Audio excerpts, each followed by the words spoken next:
What's up guys, I'm Brendan and welcome back to PrivateGuy Eats Wild. This weekend I decided to go on a bit of a culinary expedition. I wanted to see how many types of wild game and venison I could get through in 48 hours. And more importantly, I wanted to taste them in their purest form.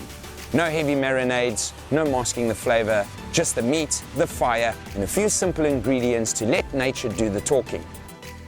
Saturday was all about the bra.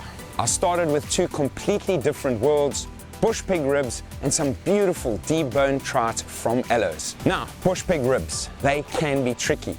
You don't want them tough, so I took the slow road. I popped them into the slow cooker for approximately 3 hours on low heat with a bit of salt, pepper, Aloes Meats spice and a splash of that Aloes sauce and a little bit of water to get them meltingly tender. Once they were soft, I then moved them onto the fire. Roughly 5 to 7 minutes on each side to get that crisp finish. And look at that, falling off the bone. Bushpig completely amazes me. It's like a hybrid of the best bits of pork, beef and chicken. It's got the texture that's in a league of its own. Then the trout. I kept this super simple.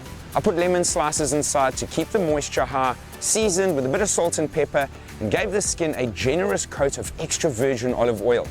I oiled the grill too to make sure it wouldn't stick. 7 minutes on each side over direct flames, no foil, just direct contact. When you see that fish just start to flake, it's done.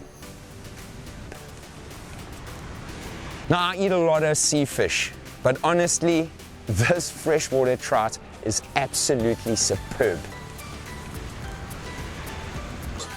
It's hard to believe that this is fresh water.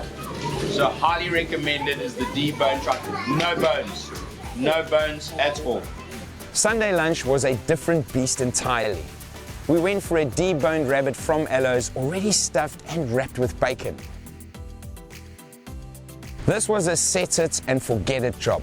But with a bit of monitoring, I used the air fryer at 180 degrees Celsius for about 90 minutes and made sure to check on it every 30 minutes, turning it once halfway through. The result, it's unique. It's intriguing and it's incredibly juicy. That bacon-wrapped exterior keeps everything inside locked in. It's soft, it's tender, and it's perfect stress-free way to finish off a wild meat weekend. Now, if you haven't tried experimenting with these kinds of cuts, you really need to. Sometimes the simplest way is the best way to appreciate what the wild has to offer.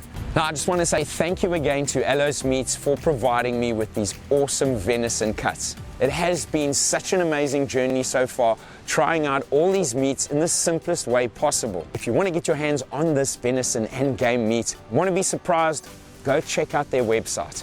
They've got many more cuts of meat in there, but not just that, amazing recipes as well. Now, thanks for joining me on this tasting session, and don't forget to like, subscribe, and let me know in the comments what was the wildest thing you've thrown into the fire lately. Now I'm Brendan and I'll see you on the next PrivateGuy Eats Wild.